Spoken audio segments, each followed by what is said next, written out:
काय ग? काय रे? काय वाचतोयस? नाही, काही विशेष नाही ग. अरे झोपच जा लवकर. सकाळी लवकर उठायचं असतं ना. काय नाही, आता सवय झाली आहे. तू काय, मी झोपलो की नाही बघायला आलीस की काय? नाही नाही, झोपलायस की काय असं बघायला आलीये.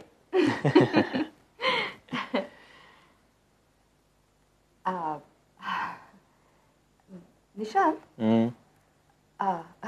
अनुष्का काय म्हणतीये? कोणाबद्दल? कोणाबद्दल असं नाही रे, तुमची मैत्री होती ना. होती नाही आई, अजूनही आहे. निशांत, कधी कधी मला आपलं असं वाटतं, होतं ते चांगल्याच करता होतं.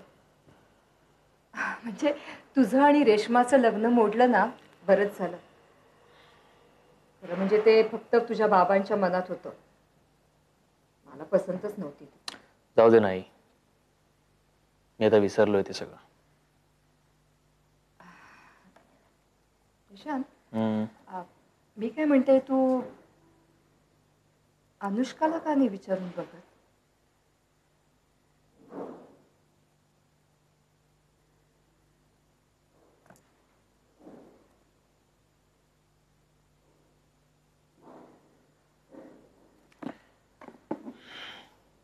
आई, अगं मधल्या काळात काही घटना घडल्या, तुला माहित नाही. नाही निशांत, मला माहिती आहे. तुला जेवढं माहिती आहे ना, तेवढं सगळं मला माहिती आहे. पण ठीक आहे, अरे तुझ्या आयुष्यात नाही का रेश्मा नावाचं वादळ आलं, वादळ आलं निघून गेलं. मी काय म्हणते, तुमची एवढी मैत्री आहे तर तिला विचारायला काय हरकत आहे?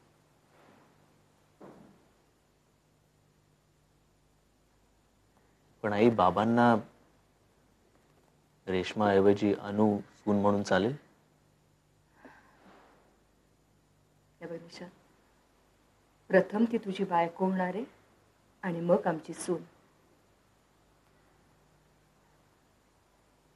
आणि खरं म्हणजे आत्तापर्यंतचे सगळे निर्णय तुझ्या बाबांनीच घेतले. पण असे सगळे निर्णय त्यांनी काय म्हणून घ्यायचे? आपणही आपले निर्णय घेऊ शकतो ना.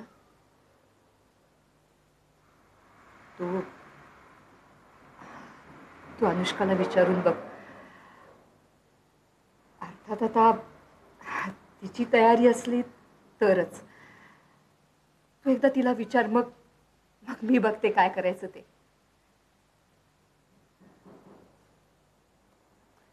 झालं म्हणजे तुझ्यात आणि बाबांमध्ये भांडणाचं नवीन पर्व, अलीकडची शांतता भंग पावणार. निशांत, ही शांतता नाहीये, ही फक्त उदासीनता आहे, मरगळ आहे. तुमची वादावादी सुरू झाली, सगळी मरगळ जाईल. यावेळी वादावादी होणार नाही. यावेळी फक्त मी बोलेन आणि तुझे बाबा ऐकतील, आणि मी जे बोलीन तेच करीन. पाहशील तू. तू झाशीची राणीच जण. आहेच मुळी. तू एकदा विचारून तर बघ तिला.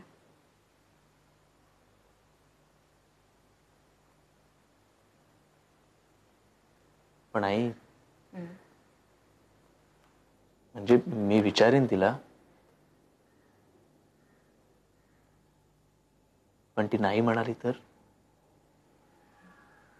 नाही निशांत, असं नाही होणार. माझी खात्री आहे, ती नक्की हो म्हणे.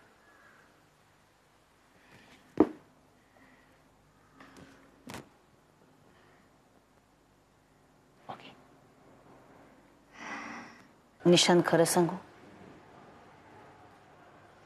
मागचं सगळं विसरून तू आमच्याकडे पुन्हा यायला लागलास.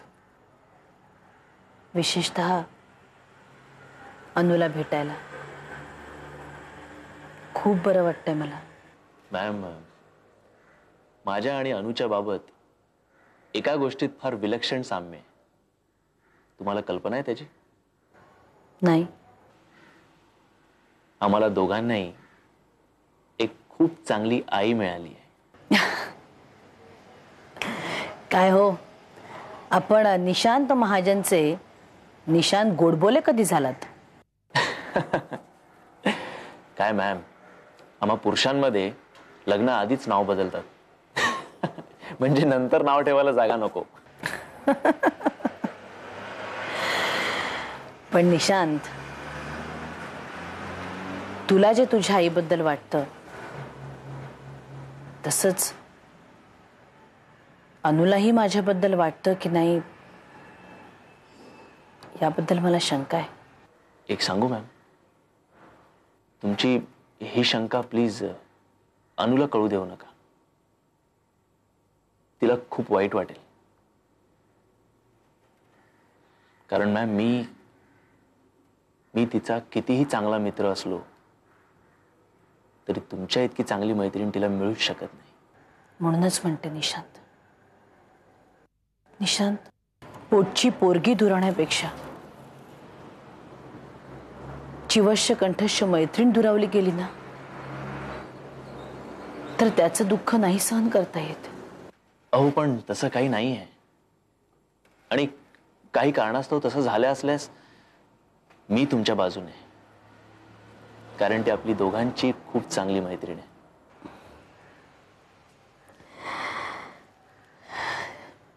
तू म्हणतोस तसं झालं ना,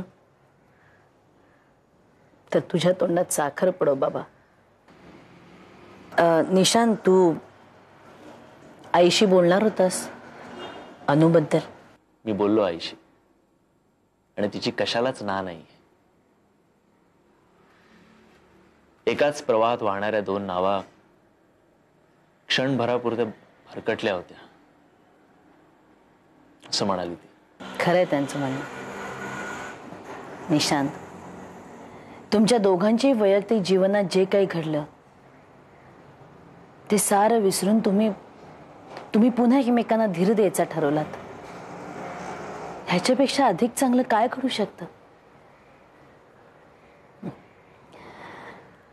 आता तुझा दिलदारपणा आमच्या अनुमध्ये सुद्धा येऊ दे, म्हणजे सारं काही भरून पावलं. मॅम, मला असं वाटतं की आपण घाई करू नये. म्हणजे आपण प्रयत्न करत राहूया. आपण तिच्या कलानं घेऊया, पण घाई किंवा जबरदस्ती नको.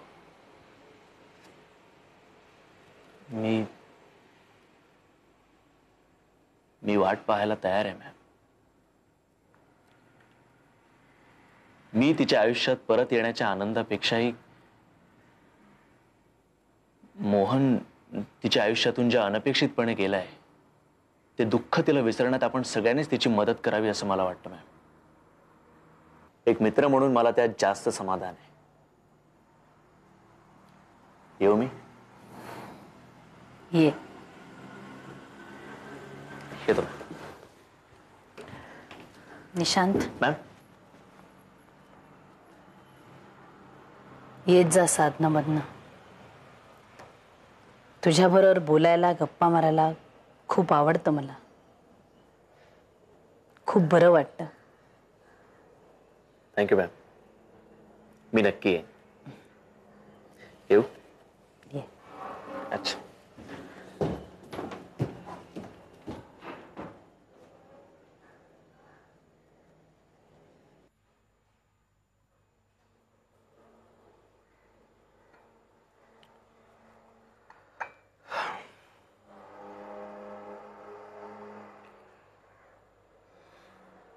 काय म्हणाली अनु? पॉझिटिव्ह नव्हती.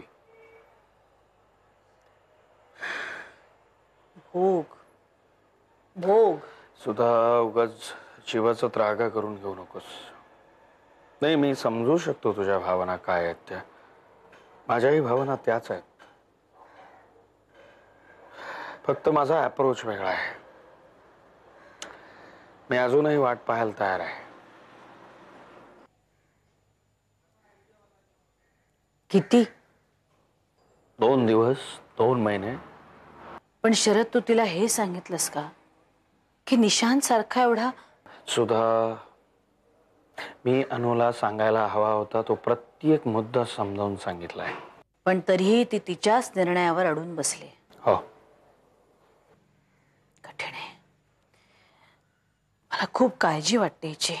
काय उपयोग आहे त्याचा? सांग ना, काही होणार आहे का?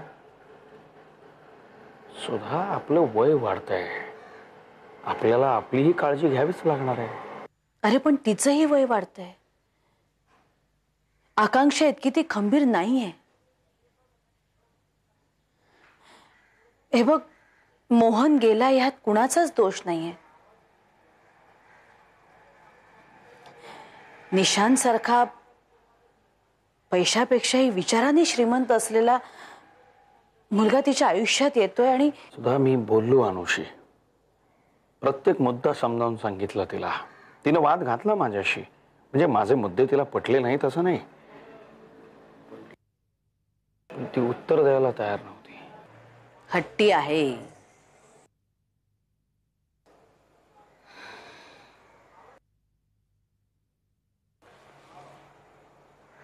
वय लक्षात घे सुद्धा तिचं. ती हट्टी आहे, पण आपल्या म्हणण्याचा ती नक्कीच विचार करेल. तुला काय वाटतं? ती कधीपर्यंत होकार देईल? 2 दिवसही लागतील, 2 महिनेही लागतील, कदाचित 2 वर्षही लागतील. मी जयाला सांगू का तिच्याशी बोलायला? नाहीतर सुनंद. प्लीज सुद्धा, तू अनुच्या आणखी मागे लागू नकोस प्लीज. हे बघ, माझा इतक्या वर्षाचा अनुभव सांगतोय.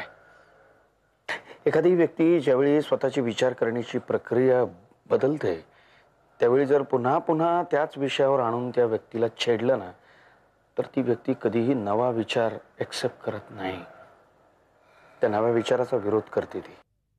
अरे पण शरद, मोहन गेलाय, तो आता परत येणार नाही, हे त्या पुरीला कधी कळणार आहे? बिलीव्ह मी, सगळं ठीक होईल.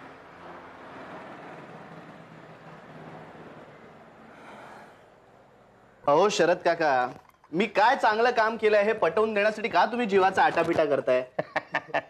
चहा घ्या. अरे पडेल रे. काय माहितीये ना शरद काका, एकदा माझं नाव पडलंय ना कानफाट्या, कानफाट्या म्हटलं की कानफाट्या, सवय झाली मला त्याची.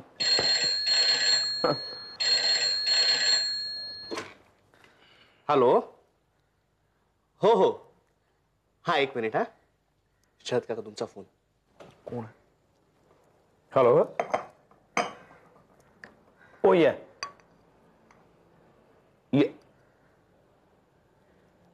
Thank you very much, madam. Yeah, that's great. Thanks a lot. Oh, yeah. Thank you. Congratulations. कशाबद्दल? अरे मॅडम, आता तुला या पुढच्याही कामासाठी बोलवणार आहे.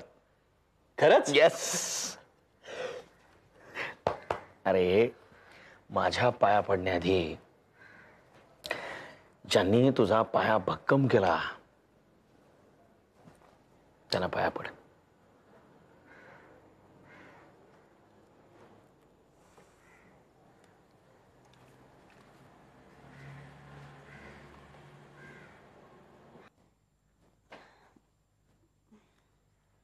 बसा.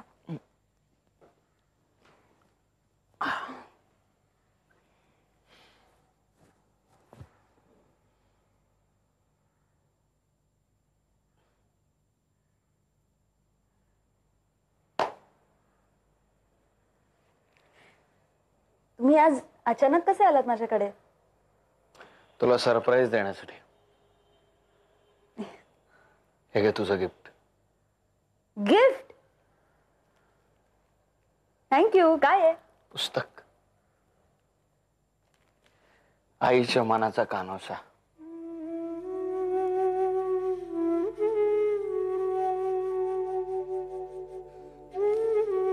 थँक्यू. तुम्ही काय घेणार बाबा? चहा, कॉफी? इथेच बस. फॉर्मॅलिटीज नको. अक्का कुठे गेले सांग. अक्का इथेच देवळात गेले जवळच. तू बस दे बस. तू आतमध्ये गेलीस की मी कोणाशी बोलणार? एकटाच बडबडू? हा मग मी आतमध्ये तुमच्यासाठी कॉफी करत असताना तुम्ही इथे हॉटेलमध्ये ऑर्डर दिल्यासारखे बसून राहणार? असं नाही काय, तुम्ही माझ्या बरोबर यायचं आतमध्ये. आपण एक काम करूया, बाहेर जाऊया. चल बाहेर. हो. बाबा तुम्हाला कल्पना आहे ना, मी घरातच तुमच्याशी मोकळेपणाने गप्पा मारू शकते.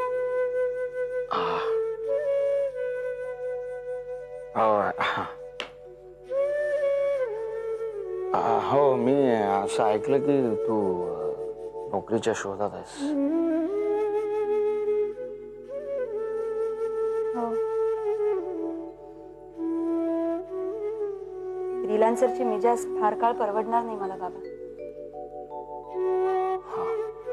काहीतरी फिक्स्ड इन्कमची तरतूद करायलाच हवी ना आता. हो, फिक्स इन्कमची तरतूद करायलाच हवी. पण त्यासाठी इतकं अगतिक होण्याची गरज नाही आहे बेटा.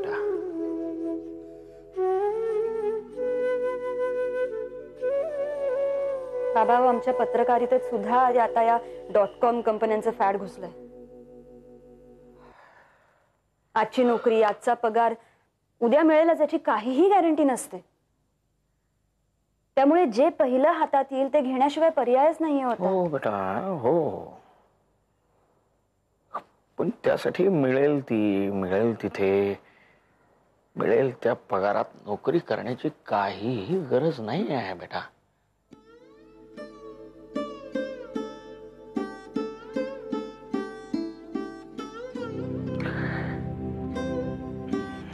मला मान्य आहे की तुला आर्थिक दृष्ट्या तुला तुझ्या पायावर उभं राहायचं आहे, मान्य आहे मला. पण असं नको.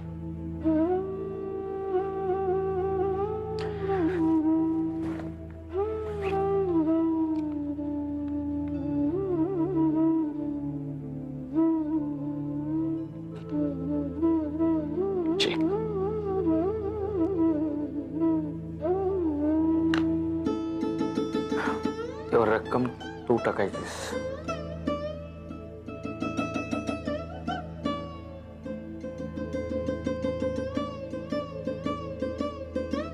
बेटा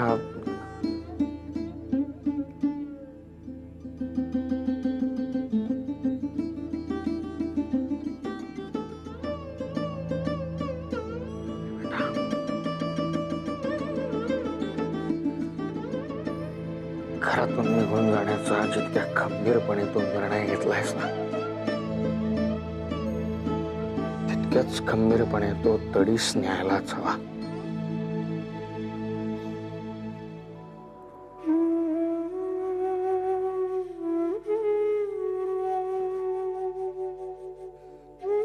नोकरी करून फक्त पैसे मिळवणे हा तुझा उद्देश नाही आहे बेटा.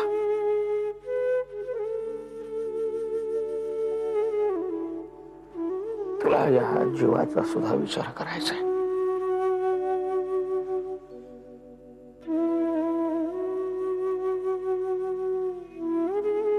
एक गोष्ट लक्षात ठेव, या जगात कुणीही कधीही एकटा नसतो बेटा. हा एकटेपणाची सवय माणसाला एकाकी करून सोडते आणि या एकत्रित येणाऱ्या जगापासून त्याला वेगळी करते.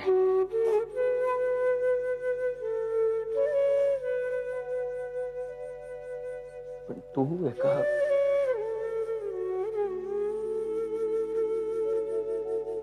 जीवाला जन्म देणार आहेस बेटा.